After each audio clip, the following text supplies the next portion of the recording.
வணக்கம். திசைகளின் 5 மணி செய்திகள். முஸ்லிம் அல்லாதோர் நிகழ்ச்சிகளுக்கு முஸ்லிம்களுக்கு புதிய விதிமுறைகள் நாளை அமைச்சரவை கூட்டத்தில் விவாதிக்கப்படும். பிரதமர் கூறுகிறார். முஸ்லிம் அல்லாதோரின் நிகழ்ச்சிகளுக்கு முஸ்லிம்கள் கலந்து கொள்வதற்கு வகுக்கப்பட்டுள்ள புதிய வழிகாட்டல் விதிமுறைகள் தொடர்பான சர்ச்சை குறித்து நாளை நடைபெறவிருக்கும் அமைச்சரவை கூட்டத்தில் விவாதிக்கப்படும் என்று பிரதமர் டாக்டர் ஸ்ரீ அன்வார் இப்ராஹிம் அறிவித்துள்ளார். இன்று புத்ராஜயாவில் குறுகிய நேரம் செய்தியாளர்களை சந்தித்த பிரதமர் டாக்டர் ஸ்ரீ அன்வார் இந்த விவகாரம் நாளை நடைபெறும் அமைச்சரவை கூட்டத்தில் விவாதிக்கப்படும் என்றார்.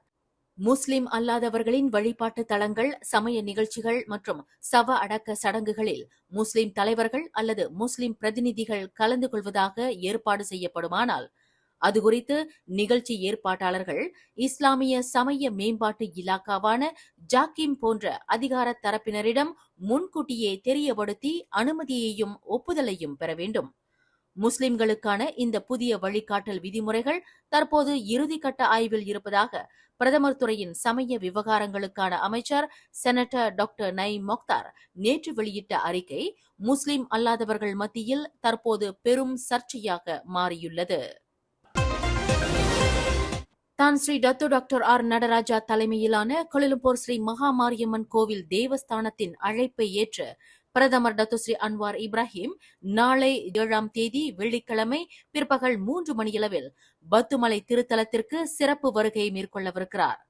பிரதமரின் நினைவு கூறத்தக்க இந்த வருகையொட்டி அவருக்கு தேவஸ்தானம் முழு மரியாதையும் கௌரவிப்பையும் வழங்கவிருப்பதாக தான் ஸ்ரீ நடராஜா தெரிவித்துள்ளார். மலேசியாவில் தங்கியுள்ள சர்ச்சைக்குரிய சமய போதகர் ஜக்கீர் நாயக் பொது நிகழ்வில் உரையாற்றுவதற்கும் சொற்பொழிவு ஆற்றுவதற்கும் விதிக்கப்பட்டுள்ள தடையின் நடப்பு நிலை என்ன என்பது குறித்து ஆராயப்படும் என்று உள்துறை அமைச்சர் டாக்டர் ஸ்ரீ சைஃபுடின் நசுத்தியோன் தெரிவித்துள்ளார். ஜக்கீர் நாயக்கிற்கு விதிக்கப்பட்டுள்ள தடை குறித்து அதிகாரப்பூர்வமான அறிக்கையை வெளியிடுவதற்கு முன்னதாக அந்த சர்ச்சைக்குரிய சமய போதகருக்கு விதிக்கப்பட்டுள்ள தடை தொடர்ந்து அமலில் உள்ளதா இல்லையா என்பது குறித்து ஆராயப்படும் என்று அமைச்சர் சைஃபுடின் குறிப்பிட்டார். இந்தியாவின் அமலாக்க தரப்பினரால் தேடப்பட்டு வரும் ஜக்கீர் நாயக் மலேசியாவில் தங்குவதற்கு நிரந்தர அந்தஸ்து பெற்ற நிலையில் அவர் பொது கூட்டங்களில் பேசுவதற்கு தடை விதிக்கப்பட்டுள்ளது. இந்நிலையில் கடந்த மாதம் பெர்லிஸ் மாநிலத்தில் ஒரு நாடாளுமன்ற தொகுதியில் நடைபெற்ற பொது நிகழ்ச்சியில் ஜக்கீர் நாயக் உரையாற்றியதாக கூறப்படுகிறது. அப்படியென்றால் ஜக்கீர் நாயக்கிற்கு விதிக்கப்பட்டுள்ள தடை அகற்றப்பட்டு விட்டதா இல்லையா என்பது குறித்து உள்துறை அமைச்சர் விளக்கம் அளிக்க வேண்டும் என்று Klang Pakatan Harapan MP V Ganabathi Rao நேற்று நாடாளுமன்றத்தில் கோரிக்கை விடுத்திருந்தார். கணபதி ராவின் கேள்விக்கு பதிலளிக்கும் வகையில் உள்துறை அமைச்சர் சைஃபுடின் இன்று எதிர்வினையாற்றினார்.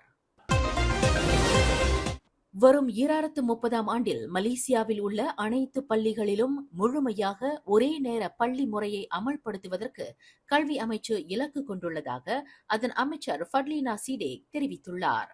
தற்போது நாட்டிலுள்ள 10,000 பள்ளிகளில் கிட்டத்தட்ட 1000 பள்ளிகள் இன்னமும் முழுமையாக ஒரே நேர பள்ளி முறையை அமல்படுத்த இயலாமல் திணறி வருகின்றன என்று அமைச்சர் குறிப்பிட்டார்.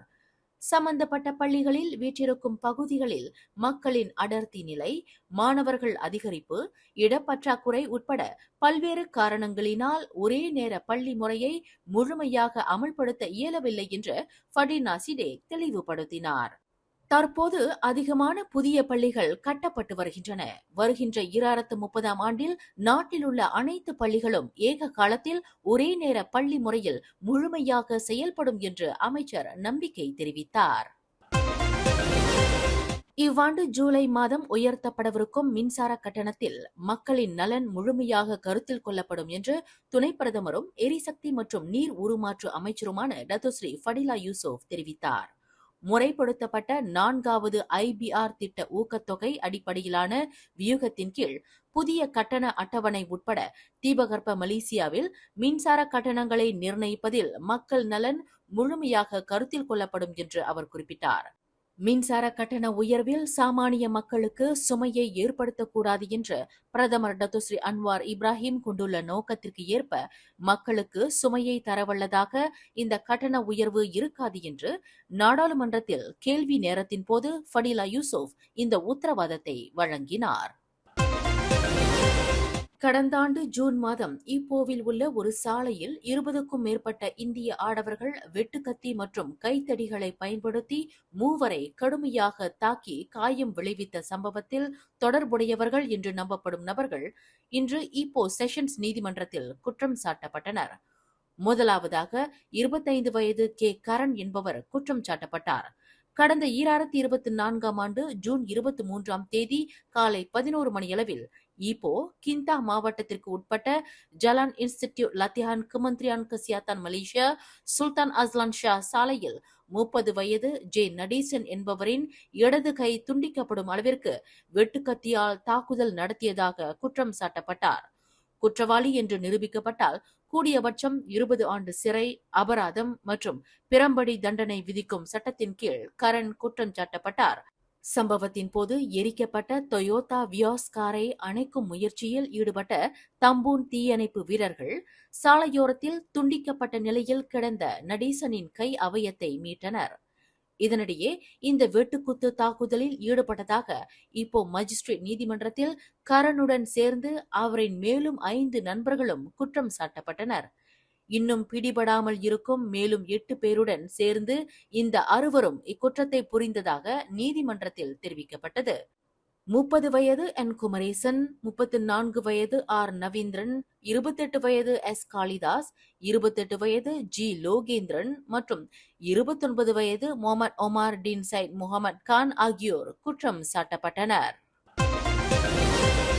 மலேசிய தமிழ் கல்வி வரலாற்றில் சாதனையை தடம் பதிக்கும் நிகழ்ச்சியாக தமிழியல் இளங்கலை 4வது பட்டமளிப்பு விழா முப்பெரும் விழாவாக தமிழ் வளர்ச்சிக் கழகம் ஏற்பாட்டில் கடந்த ஜனவரி 26ஆம் தேதி கோலாலம்பூர் தான் ஸ்ரீ சோம அரங்கில் நடைபெற்றது. தமிழ்நாடு இணையக் கல்விக் கழகத்துடன் இணைந்து தஞ்சை பல்கலைக்கழகத்தின் அங்கீகாரம் பெற்ற தமிழியல் இளங்கலை கல்விக்கான பட்டயம் சான்றிதழ்கள் மாணவர்களுக்கு வழங்கப்பட்டன. இவ்விழா தமிழ் வளர்ச்சிக் கழக தலைவர் மல்லிகா ராமையா தலைமையில் தேசிய நிலநிதி கூட்டுறவு சங்கத்தின் நிர்வாக இயக்குநர் டத்தோபா சகாதேவன் முன்னிலையில் நடைபெற்றது. சிறப்பு வருகையாளராக தமிழ்நாடு பேராவூரணி அரசு கலைக்கல்லூரி கௌரவ விரிவுரையாளர் முனைவர் சண்முகப்பிரியா வருகையாளராக கலந்து கொண்டார். மேலும் அழைக்கப்பட்ட பிரமுகர்களும் சான்றோர்களும் கலந்து சிறப்பித்தனர். இவ்விழாவின் முதல் சிறப்பு அங்கமாக தமிழ்தாய் விருது மூலத் தமிழறிஞர் செல்வம், முனைவர் குமரன்வேலு, தமிழறிஞர் அருள்முனைவர் ஆகிய 3 தமிழறிஞர்களுக்கும் வழங்கப்பட்டது. சிறப்பு அங்கமாக மல்லிகா ராமையா எழுதிய அகமொழி நூல் டத்தோபா சகாதேவன் தலைமையில் வெளியீடு கண்டது. தகுதி பெற்ற 10 மாந்தர்களுக்கு சிறப்பு விருதும் வழங்கப்பட்டது. சொல்லின் செல்வர் தினேஷ்வர்மன் நாகன், முத்தமிழ் செல்வி புனிதமலர், கபிலன் ஆகியோர் நிகழ்ச்சி நெறியாளராக இவ்விழாவை சிறப்பாக வழிநடத்தினர். நிகழ்ச்சியில் கண்களை கவரும் நடனமும் முனைவர் சண்முகப்பிரியாவின் உரையும் வருகையாளர்களை கவர்ந்தது. முஸ்லிம் அல்லாதோர் விழாக்களுக்கும் சமய நிகழ்ச்சிகளுக்கும் இறப்பு சடங்குகளிலும் முஸ்லிம்கள் கலந்து கொள்வதற்கு வழிகாட்டும் உத்தேச புதிய விதிமுறைகள் மறு ஆய்வு செய்யப்பட்டு சரி செய்யப்பட வேண்டும் என்று இந்து ஆலயங்கள் மற்றும் இந்து அமைப்புகளின் ஒருங்கிணைப்பு பேரவையான மஹிமாவின் தலைவர் டத்தோ என் சிவகுமார் கேட்டுக்கொண்டார். இத்தகைய புதிய விதிமுறைகளும் கட்டுப்பாடுகளும் திருமணம் போன்ற பொது நிகழ்வுகளில் முஸ்லிம்கள் கலந்து கொள்வதும் அடங்குமா என்பது குறித்து தெளிவுபடுத்த வேண்டும் என்று டத்தோ சிவகுமார் கேட்டுக்கொண்டார். மலேசியா பல்வேறு இனங்கள் மற்றும் மதங்களுடன் அமைதியாக வாழும் சூழலில் வளர்ந்து வரும் ஒரு நாடாகும்.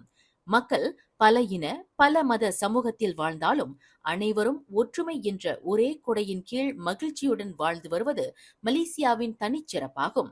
இருப்பினும் சிக்கலான மற்றும் முக்கியமான சில விஷயங்களில் கருத்து வேறுபாடுகள் தோன்றி வருகின்றன என்று சிவகுமார் குறிப்பிட்டார். பிரதமர் துறையின் சமய விவகாரங்களுக்கான அமைச்சர் டாக்டர் முகமது நயீம் மொக்தார் நேற்று வெளியிட்டுள்ள அறிக்கை உண்மையிலேயே பல்வேறு அதிருப்திகளை ஏற்படுத்தும் வண்ணமாக உள்ளது என்று டாக்டர் சிவகுமார் தெரிவித்தார். மக்கள் ஒன்றுபட்ட நிலையில் ஒற்றுமையாக வாழ்ந்து வருகின்றனர். அவரவர் தங்களின் வரம்புகள் என்ன என்பதை புரிந்து வைத்துள்ளனர். சமயத்திற்கு பொறுப்பேற்றுள்ள அமைச்சர் டாக்டர் முகமது நயீம் மொக்தாரும் மக்களையும் அவர்களின் வரம்புகளையும் புரிந்து கொள்ள வேண்டும். 2019ஆம் ஆண்டில் நமது தற்போதைய மாமன்னர் சுல்தான் இப்ராஹிம் ஜொஹர் மாநில அளவிலான தைப்பூச கொண்டாட்ட விழாவில் அருள்மிகு தெண்டாயுதபாணி கோயிலில் கலந்து கொள்ள ஒப்புக்கொண்டதை அமைச்சர் டாக்டர் முகமது நயீம் மொக்தார் நினைவில் கொள்ள வேண்டும் என்று டத்து சிவகுமார் கேட்டுக்கொண்டார். தைப்பூச விழாவில் மாமன்னரின் வருகையைக் கண்டு இந்து பெருமக்கள் பலர் பாராட்டினர். மாமன்னரை நேரில் சந்தித்ததில் பலர் உற்சாகமடைந்தனர். எனவே மடானி அரசாங்கத்தின் கீழ் நாம் ஒரு பன்முக சமூகத்தில் வாழ்வதால் எந்த ஒரு முடிவும் செயலும் அனைத்து மக்களின் நல்வாழ்வை மையமாக கொண்டிருக்க வேண்டுமே தவிர பிரித்தாளும் கொள்கையாக இருக்கக்கூடாது. மாமன்னர் சுல்தான் இப்ராஹிமின் அக்கறையையும் மக்கள் சார்ந்த அவரின் அணுகுமுறையையும் கண்டு நான் வியப்படைகிறேன், பெருமிதம் கொள்கிறேன். இந்த மாண்பும் பெருந்தன்மையும் அனைத்து தரப்பினரிடமும் காணப்பட வேண்டும். பன்முக சமயத்தவர்களிடையே இதனை ஒரு மரபுரிமையாக போற்றி பாதுகாக்கப்பட வேண்டும் என்று டாக்டர் சிவகுமார் ஒரு அறிக்கையில் தெரிவித்துள்ளார். மேலும் செய்திகளை தெரிந்து கொள்ள கீழே இருக்கும் பெல் பட்டனை அழுத்துங்கள். உங்கள் மகிழ்ச்சியை வெளிப்படுத்த லைக் மற்றும் ஷேர் செய்யுங்கள். தொடர்ந்து திசைகளோடு இணைந்திருக்க சப்ஸ்கிரைப் செய்யுங்கள்.